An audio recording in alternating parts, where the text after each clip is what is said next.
Nah, hizib-hizib asma tersebut memerlukan guru yang tahu dosis.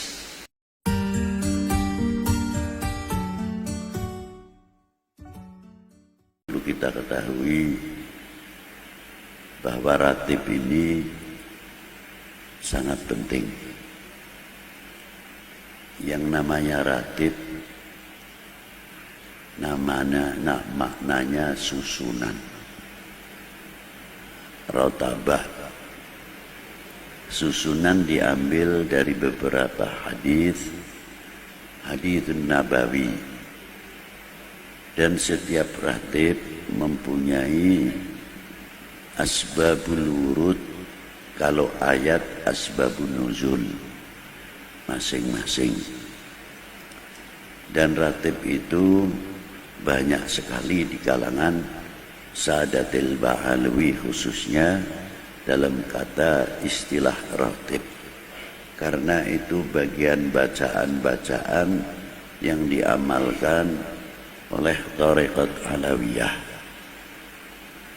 Tapi tidak berarti melarang kalau orang membaca ratib dari Ratibul atau Thariqatul Alawiyah, tidak boleh membaca ratib yang lain, ataupun yang sudah masuk tarekat yang lain tidak boleh membaca tarekat atau ratib alawiyah. Itu tidak benar, karena ratib di sini adalah suatu doa. Kalau di dalam tarekat Sadaliyah mempunyai bacaan Hizbul Bahar, Hizbul Bar, Hizbul Nasor, Hizbul Latuf atau Latif, Hizbul Khafi, Hizbul Ikhfa, dan banyak lagi hizib-hizib milik Imamun Asyadili. Dan Sayyidi Syekh Abdul Qadir Jilani pun juga mempunyai hizib-hizib yang kualitasnya seperti Hizbul Nasor, Hizbul Bahar, dan lain-lain. Tarekat Satoriyah juga sama. Nah, kita mengambil dari beberapa tarekat alawiyah, mengambil yang paling ringan untuk supaya umat itu bisa membaca. Sebab bacaan Asmaul Husna atau hizib atau asma itu mempunyai dosis. Ada dosisnya kalau vitamin itu atau antibiotik 1000 mili. Ada yang dosisnya 750, ada yang 500, ada yang 250, ada yang 100. Nah, hizib-hizib asma tersebut memerlukan guru yang tahu dosis. Kalau yang tidak tahu dosis, biasanya mengambil asal maknanya baik, lalu maknanya hebat, ambil saja dibaca.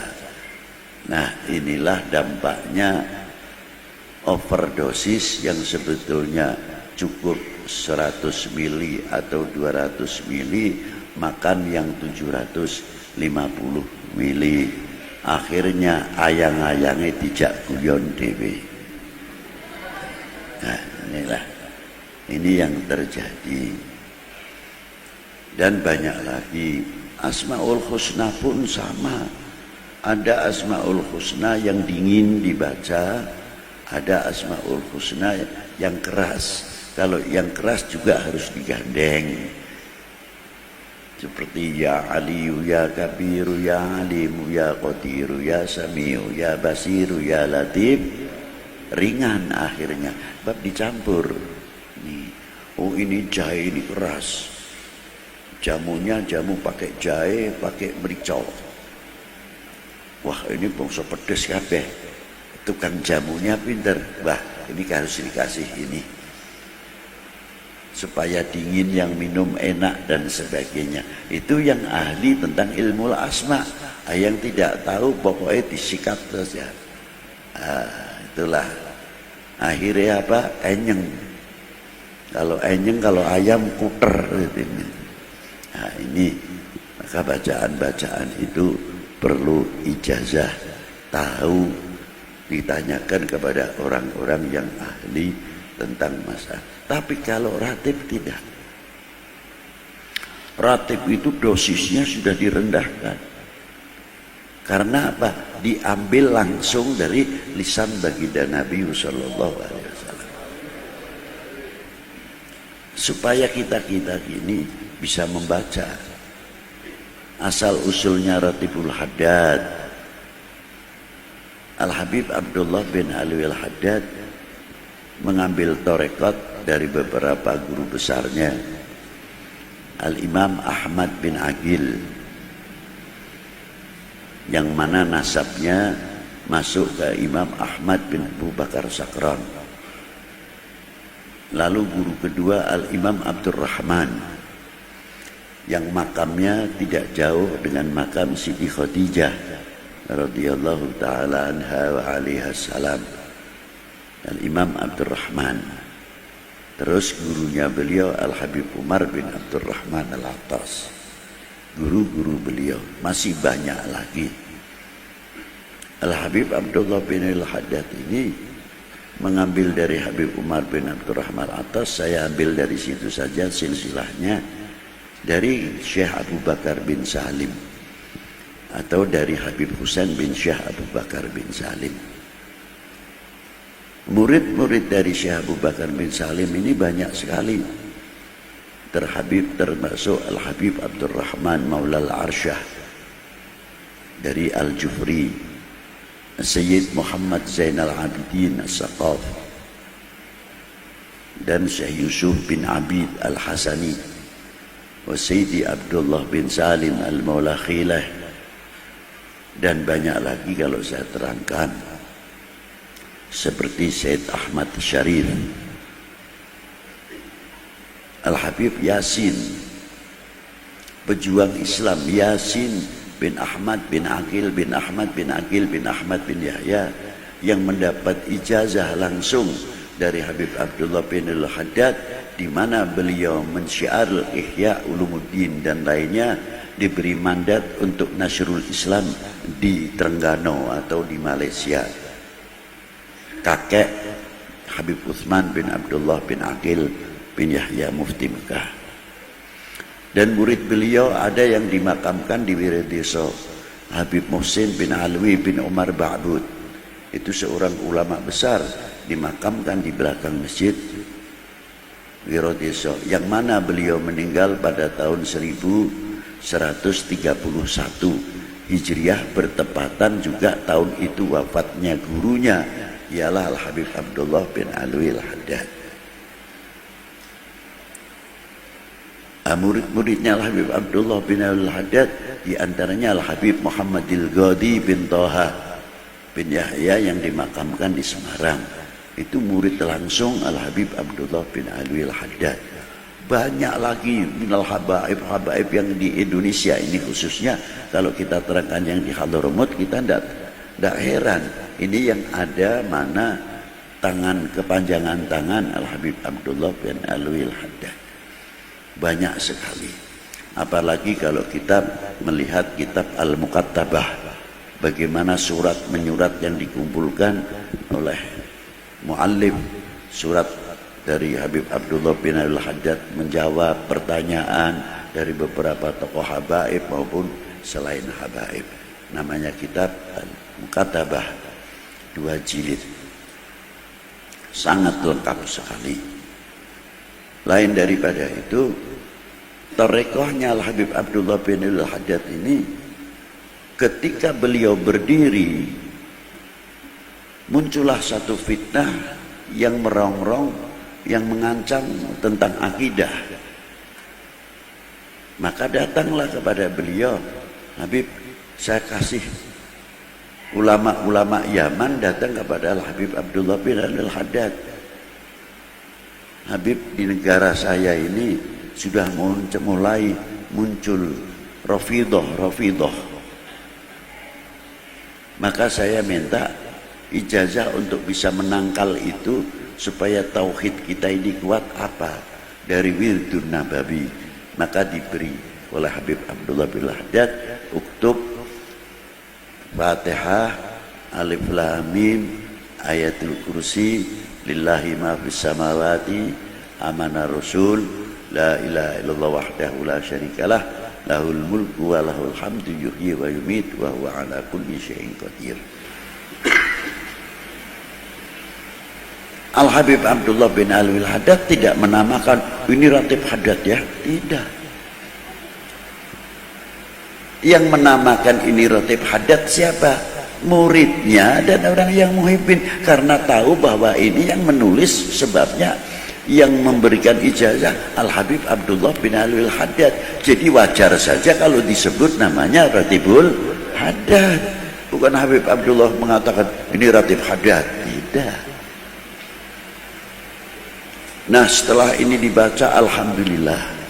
Begitu juga munculnya Ratibul Atas, di mana peristiwa pada waktu itu di Khuraidah. Dulu namanya Khuraidah Guraidah. Yang mengganti Khuraidah adalah Habib Umar bin Abdurrahman Al-Atas. Bagaimana berhadapan pada waktu itu kekerasan-kekerasan yang dihadapi oleh Habib Umar bin Abdurrahman Al-Atas. Bagaimana merangkul satu sisi Gobail yang lain. Jangan dikira Habib Umar bin Abdurrahman Al-Atas dan Habib Abdullah bin Al-Haddad duduk terus gelar pakai sorban tinggal dicium tangannya. Tidak. Pahit kehidupan beliau. Bahkan Al-Habib Umar bin Abdurrahman Al-Atas itu zahir makomnya terbuka oleh cucunya Al-Habib Ali bin Hasan Al-Atas. 100 tahun setelah meninggalnya Habib Umar bin Abdurrahman Al-Atas baru kelihatan mengerti siapa Habib Umar bin Abdurrahman Al-Atas. Itulah hebatnya, mutawadiin minal masturin. Itulah. Maka ratib itu disebut setelah dituliskan oleh Habib Umar disebut Ratibul Atas. Tapi Habib Umar tidak mengatakan ini Ratib Atas, tidak.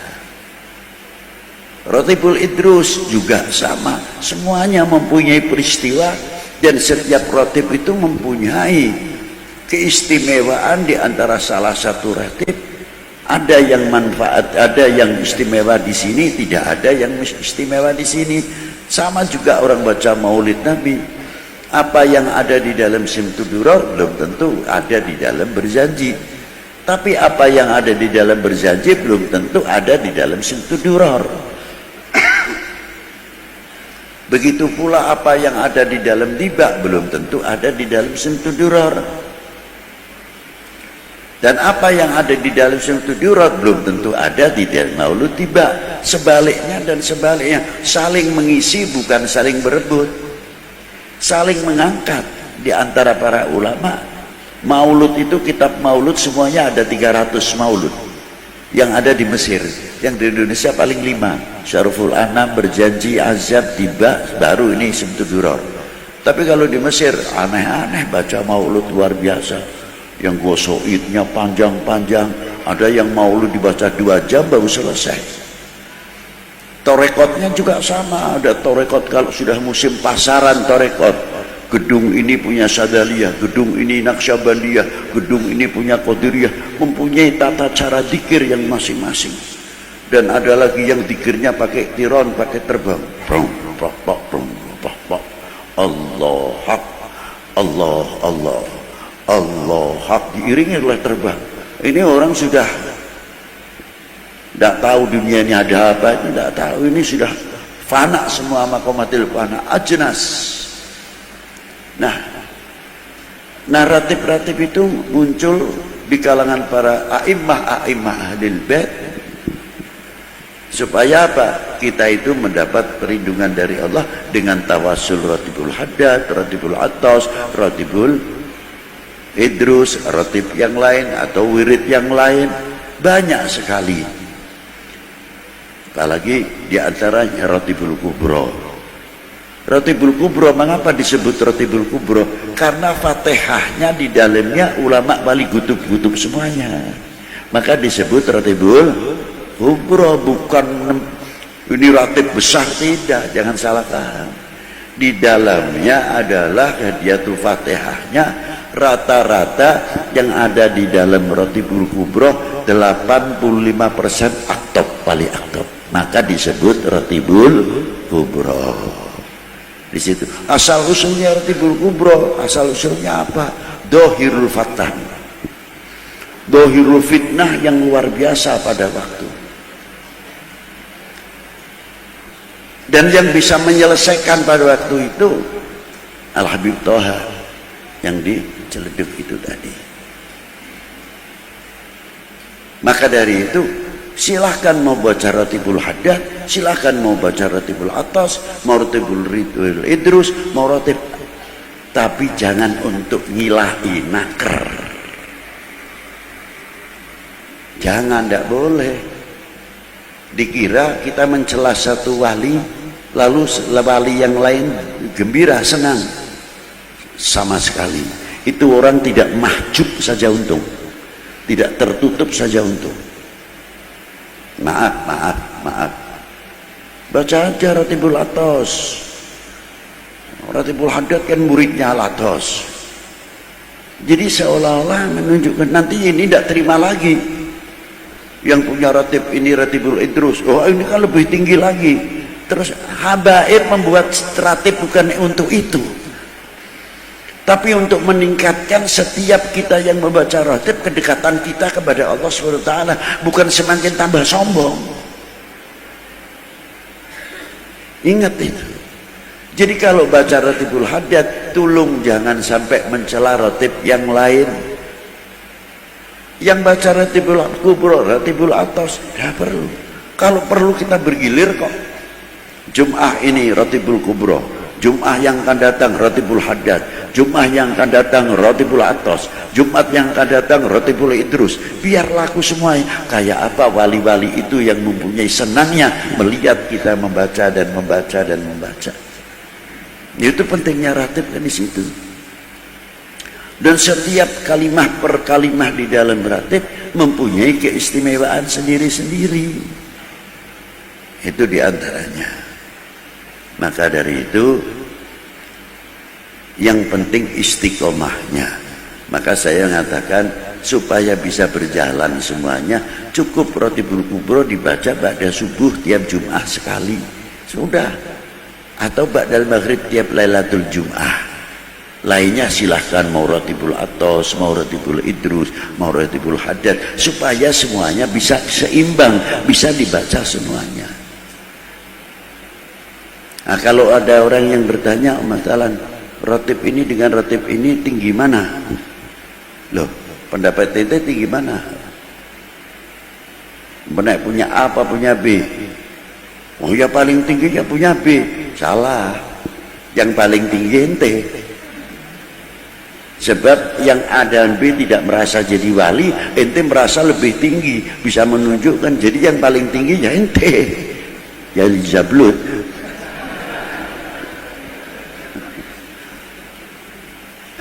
Nah inilah, paham ya? Jadi justru ratib itu menguhuwahkan. Coba di dalam Ratibul Haddad atau Ratibul Atas, Assalamualaikum warahmatullahi muslimin sarafallahu syarral mu'din. Apa muslimin yang baca Ratibul Haddad saja? Tidak. Hatta jin masuk dalam Assalamualaikum warahmatullahi muslimin sarafallahu syarral mu'din. Coba. Yang baca Ratibul Kubro, Allahumma sholli imam wal ummah wal ra'i wal ra'iyah wa alif baina qulubihim wa tfa syarra ba'dhum an ba'd. Semuanya masuk. Coba. Jadi ratib itu saling sinambung, tidak saling terpecah, tidak. Maka jangan sekali-kali tolong merendahkan salah satu ratib, itu yang baik. Karena itu mencakup tentang akhlak wal adab. Jangan sampai kita su'ul adab kepada Habib Umar bin Abdurrahman Al-Atas, jangan sampai kita su'ul adab kepada Habib Abdullah bin Al-Haddad, jangan sampai kita su'ul adab sama Habib Abdullah bin Bu Bakar Al-Idrus dan lain-lainnya yang mempunyai ratib-ratib. Itulah. Dan saya ijazai Ratibul Kubro khususnya untuk kalian semua. Barakallahu fikum. Al-Fatihah.